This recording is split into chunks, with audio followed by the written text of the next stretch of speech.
पण मुद्दा असा आहे की आमच्याकडून जे महानगरपालिकेच्या आधी आणि विधानसभेच्या नंतर जे आम्ही नावं काढून दिली होती की हे संभाव्य दुबार आहेत किंवा ही नावं बोगस आहेत किंवा ह्या घरांमध्ये एवढी लोक बोगस राहत आहेत, त्याच्यावरही पुढे काही कारवाई निवडणूक आयोगाने केली नव्हती. आता आपल्याला आठवत असेल, साधारणपणे लोकसभा आणि विधानसभेच्या मध्ये जी नावं आम्ही शोधून काढली की ही एवढी वाढलेली आहेत, त्याचं पुढे काय होणार ह्याच्यावर आम्ही इथं स्पष्टीकरण मागितलेलं आहे. जसं 17 लाख नावं आम्ही मुंबई महानगरपालिकेच्या वेळीची संभाव्य दुबार ही काढून दिली होती. अर्थात त्याच्यात काही कॉमन मराठी नाव असतील किंवा कॉमन नावं जी होती त्याच्यात एकच नाव फोटो विना 6-7 वेळा एकच यायचं की संभाव्य दुबार म्हणून. आता ही देखील आम्ही त्यांना विनंती केलेली आहे आणि कदाचित त्याचं काम सुरू आहे त्यांच्याकडे की असं तुमच्याकडे एक सॉफ्टवेअर असलं पाहिजे. नाही तर आमची मदत घ्या तुम्ही, त्याच्यात एक सुद्धा बिहली असण्याची गरज नाही, आम्ही तुम्हाला आमच्या ऑफिसमधून देतो. पण जर आलोक देशपांडे हे नाव 7 वेळा येत असेल तर तुमचा फोटो त्याला मॅच होतोय का, तर ते सॉफ्टवेअर तुम्ही आता केलं पाहिजे. जर एवढी यंत्रणा पुढे गेली, आर्टिफिशियल इंटेलिजन्स आलेला आहे. आता अजून एक वेगळी चर्चा देशात चालू आहे की आपला देश आर्टिफिशियल इंटेलिजन्समध्ये जगाच्या कुठेही याच्यावर नाही आहे, त्याच्यात मागे पडतोय आपण.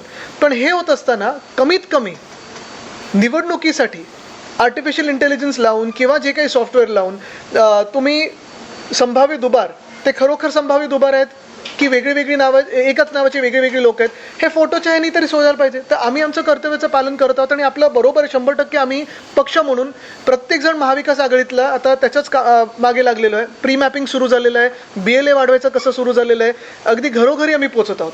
आपल्याला आठवत असेल, महानगरपालिकेच्या आधी पण शिवसेना उद्धव बाळासाहेब ठाकरे पक्षाने आम्ही कुठे तेव्हा त्याचं हे नव्हतं केलं कुठेही प्रेसमध्ये वगैरे, पण शाखेत जाऊन आम्ही घर टू घर मॅपिंग केलं होतं आणि बोगस मतदार काढले होते. तर जसं मी सांगितलं ना, जबाबदारी दोघांकडे आता ही. यांनी एक मुद्दा यांनी एक जो मुद्दा सांगितला तो आम्ही परत सांगतो. आम्ही ही मागणी केलेली आहे, तुम्ही त्याचं सांगितल्याप्रमाणे. पण काय होतं, एकाच नावाचे बऱ्याच व्यक्ती असल्यामुळे ते दाखवण्यासाठी अडचण होते. पण आता त्यांनी, मला वाटतं केंद्र निवडणूक आयोगाला त्यांनी कळवलेलं आहे की त्यांनी एक सॉफ्टवेअर मंजुरीला पाठवलेलं आहे, त्यात फोटो असेल, त्या फोटोवरून दुबार नावं काढण्याच्या संदर्भातून त्यांना योग्य होईल. नाही, आता काही राज्यांचा निकाल पाहिला तर आतापर्यंत 70% प्री मॅपिंग झालंय असं त्यांच्याकडून सांगितलं जातं. आतापर्यंत झालेलं क्लिअर असलं असं वाटतं तुम्हाला, काय त्याबद्दल मग डाऊट? ह्याच्यावर जे डाऊट्स होते ते आम्ही आज पूर्ण एक मोठी यादी घेऊन गेलो होतो. अर्थात हे काही पूर्णपणे 100% विश्वास निवडणूक आयोगावर आहे असं कोणाचंच म्हणणं नाही आहे. देशात कुठचाही व्यक्ती म्हणणार नाही, मला वाटतं भाजपातले मधले म्हणणार नाही.